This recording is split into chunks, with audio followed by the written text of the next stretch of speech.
भारत और पाकिस्तान का बंटवारा हिंदू मुसलमान के नाम पर हुआ, आपको देश दे दिया गया, उसका जो है मुआवजा दे दिया गया, उसकी जमीन दे दी गई, तो अब भारत में क्यों हिंदू मुसलमान हो रहा है? ये तो होना नहीं चाहिए भाई। कि सबको यहाँ से चला जाना चाहिए, बिल्कुल चला जाना चाहिए। जब मुआवजा ले लिया है आपने, जब जमीन ले लिया है आपने, जब वहाँ का मताधिकार आपने ले लिया, तो भारत में क्या दंगा फसाद कर रहे हैं भाई? क्यों कर रहे हैं? नमस्कार साथियों, बहराइच में 10 मिनट में जो है कि जितना भी उपद्रवी थे मान सकते थे, 10 मिनट में जो दंगा था वो जो है रुक सकता था, लेकिन वहाँ पे प्रशासन ने जिस तरह से गलती पे गलती किया, जो है कि आज इतना बड़ा मामला हो गया। हमारे साथ राणा विजय राजभर जी हैं, जो कि एक अध्यक्ष भी हैं, एक पार्टी के एक जो है कि दल चलाते हैं, उनके अध्यक्ष हैं, और इनसे हम बात करेंगे कि आखिरकार बहराइच को लेकर इनका क्या कहना है। बहुत अच्छे राजनीतिक के हैं और राजनीति के बारे में बहुत अच्छे से इनको सुझाव भी देते हैं और बहुत अच्छा ज्ञान भी इनको। स्वागत है आपका। धन्यवाद। क्या कहना चाहेंगे बहराइच के मामले पे?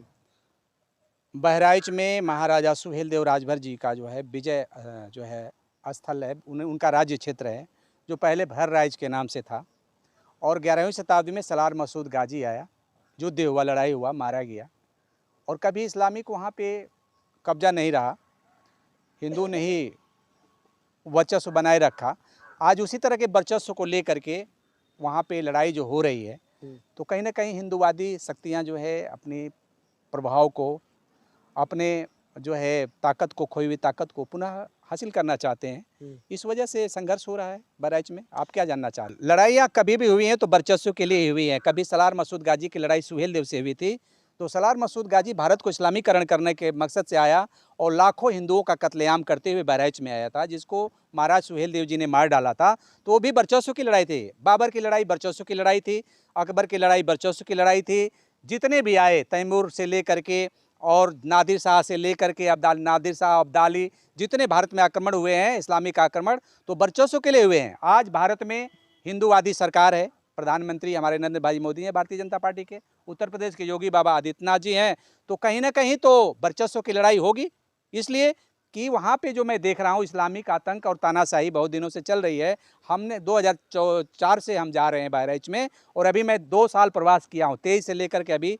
वहाँ पे विजय उत्सव मनाया महाराजा सुहेलदेव का। वहाँ पे एक सलार गाजी का पूजा हो रहा था, जो कि सैकड़ों हिंदू महिलाओं के साथ बलात्कार किया, उनके साथ जो है रेप किया। वैसे रेपिस्ट का वहाँ पूजा हो रही थी, महिमा मंडित हो रहा था। और भारत के प्रधानमंत्री मोदी जी और उत्तर प्रदेश के योगी आदित्यनाथ जी ने अब महाराजा सुहेलदेव राजभर, जो वहाँ के राजा थे, वहाँ के जो शासक थे, न्यायप्रिय शासक थे, उनका जो है मंदिर बनाया, उनका जो है 250 करोड़ की लागत से पर्यटन केंद्र बनाया है। वहाँ 10 दिन विजयोत्सव मनाए हैं। अभी इसके पहले सुहेलदेव महाराज की जयंती मनाए थे। तो महाराजा सुहेलदेव राजभर के सपनों का भारत बनाना है, सलार गाजी के नहीं। हाँ, हम जाति के नाम पर, धर्म के नाम पर किसी का जो है उत्पीड़न नहीं होने देना चाहते, न उसके पक्षधर हैं। जो भी न्यायप्रिय है वो किसी जाति धर्म का है, उसको भारत के अंदर, जैसा आप संविधान में बात कर रहे हैं, तो भारत का संविधान की अगर बात कर रहे हैं तो इस्लामीकरण में क्या हो रहा है? आज भी तो मुस्लिम में जो है शरिया कानून चल रहा है, शरीयत चल रहा है। क्यों चल रहा है? तो आज तो भारत में उसको मान्यता है। बिल्कुल मान्यता। देखिए, एक कानून बदल रहे हैं, जैसे 3 तलाक था, शरीयत कानून के अंतर्गत था, तो भारत में संविधान बना करके लागू किया गया, और अभी भी लोग नहीं मान रहे हैं। शरीयत कानून बनाकर लागू किया? नहीं, भारतीय संविधान में संशोधन हुआ है, जो शरीयत कानून नहीं है। शरीयत जो है इस्लामिक जो है, वहाँ से जो सऊदी अरब का जो लिखा हुआ है इस्लामिक ग्रंथ, इस्लामिक संविधान, उसको यहाँ का मुस्लिम भाई मानता है। जो लिखा गया सऊदी अरब, वहाँ का वातावरण, वहाँ का रहन सहन, वहाँ की जलवायु, वहाँ की संस्कृति अलग है और भारत की अलग है। तो वहाँ का यहाँ पर चल रहा है, तो गलत नहीं है। अच्छा, जो बहराइच कांड हुआ है, किसको गलत मानते हैं? वहाँ परिस्थिति जन्य है। वहाँ पे पता चला कि भाई दुर्गा पूजा में जो है जुलूस लेके जा रहे थे हिंदू समाज के लोग, और मुस्लिम समाज के लोगों ने पथराव किया। उसकी प्रतिक्रिया में हिंसा हुई। वो तो स्वाभाविक है, हिंसा होता है, और जो भारी होता है, जो ताकतवर होता है, वो दबाता है। हाँ, जो ताकतवर हुआ होगा दबाया होगा। अच्छा, इसके पीछे आपको लगता है क्या कि किसी बड़े राजनीतिक पार्टी का उसमें हाथ है? ये नेता ही समस्या के जड़ है। आप सही जगह पहुँचे हैं।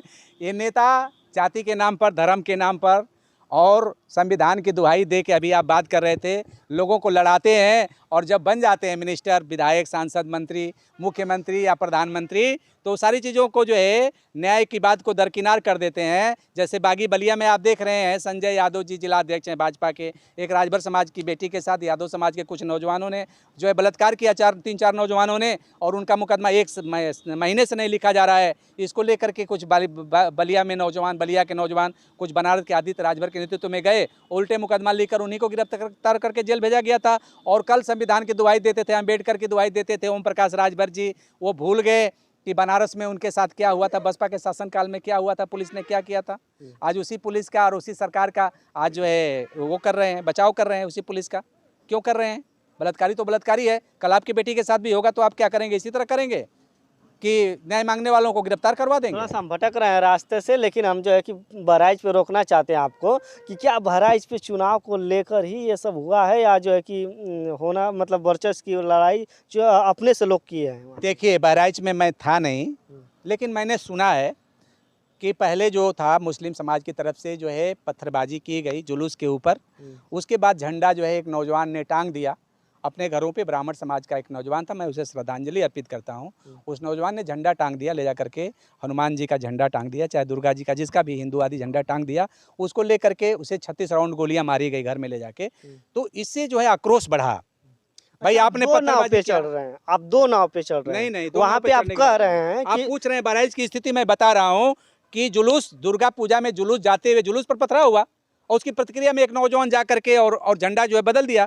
ऊपर इस्लामिक झंडा लगा हुआ था, उसको हटा करके और महावीर झंडा लगा दिया, हनुमान जी का झंडा लगा दिया। तो इसमें दो नाव पर चढ़ने की क्या बात हो गई? हमारे इंटरव्यू में पिछले इसी इंटरव्यू में मतलब कुछ समय पहले 1-2 मिनट पीछे कहे हैं आप कि ये जो है कि हिंदू समाज जो है वो हिंदू धर्म के लोग जो है ये जिस तरह से अपना वर्चस्व खो दिए थे बिल्कुल, उसी ये को तो लाना होता ही है। चाहते देखिए, हैं। जब समाजवादी की गवर्नमेंट बनती है, अब जो है तो कि सुनिए मुस्लिम सुनिए धर्म का जो है सुनिए, कि न्याय की बात सुनिए, मुस्लिम आप धर्म न्याय के की बात जो भी सुनिए लोग हैं भी। वो जब गलत जब किए हैं वहाँ समाजवादी पे। पार्टी की गवर्नमेंट बनती है तो अखिलेश जी का इटावा मैनपुरी चमकता है, चाहे यादव समाज के लोग कलर टाइट करके सफ़ेद कुर्ता नेतागिरी पहन के चमकते हैं, उनके पीछे उनके घर में जुलूस और काफिला जाता है लोगों का न्याय के लिए। और जब बसपा की गवर्नमेंट बनती है तो मायावती जी के दलित बस्तियों में और दलित समाज के लोगों के बीच में जाता है। तो हिंदूवादी पार्टी का, हिंदूवादी सरकार का अगर सरकार चल रही है तो आपको क्या लगता है कि वर्चस्व नहीं बनाना चाहेगी? वो नहीं बनाएगी। आप कहाँ से बात कर रहे हैं? इसके पहले बसपा का यानी देखें आप आपने? मानते हैं कि हिंदू धर्म खतरे में है? खतरे उतरे में नहीं है, हिंदू धर्म कभी खतरे में नहीं रहा है। खतरे में वो लोग रहे हैं जो धर्म के नाम पर, चाहे मुस्लिम हो चाहे हिंदू हो, धर्म के नाम पर राजनीति करते हैं, धर्म के नाम पर अपनी रोजी रोटी चमकाते हैं और विधायक सांसद मंत्री बनने की जो है मुहिम में लगे हुए हैं। वो विकास के नाम पर, मैंने उनके चैनल को यादव जी के भी, बंसराज यादव जी के बोला है कि विकास जो है खेल का मैदान होना चाहिए, हॉस्पिटल होना चाहिए, अस्पताल होना चाहिए, मेडिकल कॉलेज होना चाहिए, इंजीनियरिंग कॉलेज होना चाहिए, विद्यालय होने चाहिए, विश्वविद्यालय होने चाहिए, महाविद्यालय होने चाहिए। ये विकास का है ना, विकास के लिए इस पर राजनीति होनी चाहिए। लेकिन आज की राजनीति धर्म पर ला करके, चाहे जो भी हो, वो लोग धर्म पर ला करके और लड़ा रहे हैं एक दूसरे को। और जो मारा गया, जो मारे गया उस व्यक्ति का कितना लोग हिमायती आज हैं? जो लोग मारे गए किसी भी समाज के, कितने लोग उनका लड़ाई लड़ेंगे? आप बताइए। आनंद तो आता होगा, मज़ा तो आता होगा जो मर गए। आज भगत सिंह शहीद हो गए तो उनके माता पिता का, उनके परिवार का क्या हाल है पता है आपको? अशफाक उल्लाह खां के परिवार को क्या पता है? पता है? नहीं पता है। बीर अब्दुल हमीद की बीबी रसूलन देवी का जाके हाल चल दीजिए, पता चल जाएगा आपको सच्चाई क्या है। मैं सच्चाई बोल रहा हूँ, आपको नहीं लग रहा है, सच्चा नहीं लग रहा है तो कोई बात नहीं है। अच्छा, जिस तरह से खैनी खाते हुए 2 आरोपियों का जो है कि बयान आया है कि पुलिस तो हमें जो है कि सिर्फ और सिर्फ 2 घंटे का वक्त समय दिया था, नहीं तो और पूरा शहर जला दिए होते बहराइच में, वो उनका बयान आता है। इस पे क्या कहेंगे आप? भाई वो लोग बयान दे रहे हैं, उनका बयान है, हमने तो कोई बयान नहीं दिया। और जिसकी सरकार रहती है पुलिस तो उनकी सुनती है। मैं तो कहा है कि मुलायम सिंह जी की सरकार रहती है तो यादव समाज की सुनती है, अब मायावती की रहती है तो दलित समाज की सुनती है। मैं तो दलित समाज के लोगों को देखा हूँ कि मेज़ पर जो है प्रभारी एसओ के मेज़ पर लात रख करके बैठते हुए मैं देखा है। मैंने कहा ये क्या हो रहा है भाई? और दूसरी सरकार में वो लोग दरवाजे पर इंतजार करते हुए नजर आते हैं कि हमको मौका मिल जाए ज़रा बात करने के लिए कप्तान साहब से, उन्हीं लोगों का। तो जिसकी सरकार रहती है भाई उसका रसूख रहता है, उसमें कैसे इनकार कर सकते हैं आप? अच्छा, यहाँ पे दो मामला है। देखिए जो बहराइच में आप किस तरह से देखते हैं राजनीतिक पार्टी को, चाहे तो जो चुनाव आ रहा है, हालांकि जो अयोध्या में जो चुनाव था उसको हटा दिया गया, उपचुनाव को टाल दिया गया है, और इसको किस नज़रिए से आप देखते आप हैं? नजरिया पूछ रहे हैं, भारत में और पाकिस्तान के बंटवारे का नजरिया क्या है, जरा आप बताना चाहेंगे हमको? आज जानते हैं इस बात को? गांधी और नेहरू ने भारत और पाकिस्तान का बंटवारा करवाया मिल करके, जो है ब्रिटिश गांधी जी ने हाँ, गांधी जी और नेहरू जी। चूंकि गांधी जी चाहते थे प्रधानमंत्री बनाना नेहरू जी को, और उसमें जिन्ना जो है वो आ रहे थे, बाड़े आड़े आ रहे थे, तो कहे कि भाई एक देश तुम बना लो, एक देश ये बना लेते हैं। तो बोले कि उसका आधार क्या होगा, तो तुम ही तय करो। तो उसने कहा कि हम जो है इस्लाम के नाम पर पाकिस्तान बनाएंगे, तो ये बोले कि हम हिंदू के नाम पर भारत बनाएंगे। और हिंदू और मुसलमान के नाम पर जब भारत और पाकिस्तान का बंटवारा हुआ है, तो अब भारत में हिंदू मुसलमान क्यों हो रहा है भाई? अच्छा, हिंदू के नाम पे जो है कि भारत बंटवारा हुआ है, संविधान है ये। और पाकिस्तान मुस्लिम के नाम पर वहाँ मुस्लिम झंडा लहराता है, यहाँ तिरंगा झंडा लहराता है। यहाँ क्यों नहीं मुस्लिम झंडा? आप देखते हैं स्टार लगा हुआ, चांद लगा हुआ, क्यों नहीं चांद सितारा वाला लहराता है? पाकिस्तान का झंडा देखा है आपने? चांद सितारा वाला नीला लहराता है। तो जब भारत और पाकिस्तान का बंटवारा हिंदू मुसलमान के नाम पर हुआ, आपको देश दे दिया गया, उसका जो है मुआवजा दे दिया गया, उसकी जमीन दे दी गई, तो अब भारत में क्यों हिंदू मुसलमान हो रहा है? ये तो होना नहीं चाहिए भाई, कि सबको यहाँ से चला जाना चाहिए। बिल्कुल चला जाना चाहिए। जब मुआवजा ले लिया है आपने, जब जमीन ले लिया है आपने, जब आप वहाँ का मताधिकार आपने ले लिया, तो भारत में क्या दंगा फसाद और कर रहे हैं भाई? क्यों कर रहे हैं? ये तो स्पष्ट सी बात है, भारत में क्यों कर रहे हैं? यहाँ पे तो चारों धर अब विस्तार हो रहा है। वो तो बार बार अब मैं कह रहा हूँ, बहराइच था, राजा सुहेलदेव का था, राजभर का था, राजभर का वहाँ पता ही नहीं है कुछ, और वहाँ पर तमाम दूसरी जातियाँ जो है अपना वर्चस्व कर रही हैं। चलिए साथियों, जो है कि ज़्यादा विस्तार हो रहा था, विस्तार पे हम नहीं जाना चाहते हैं, क्योंकि मैटर हमारा बहराइच पे था। तो बहराइच पे हम जो है कि जितना भी बयान हमने लिया है उतना ही हमने दिखाने का प्रयास करूँगा। और जो भी आपका बहराइच पे कमेंट है, ज़रूर कमेंट करके बताइएगा कि आखिरकार किसकी वहाँ पे गलती है और किसका जो है कि हाथ रहा है दंगा करवाने में।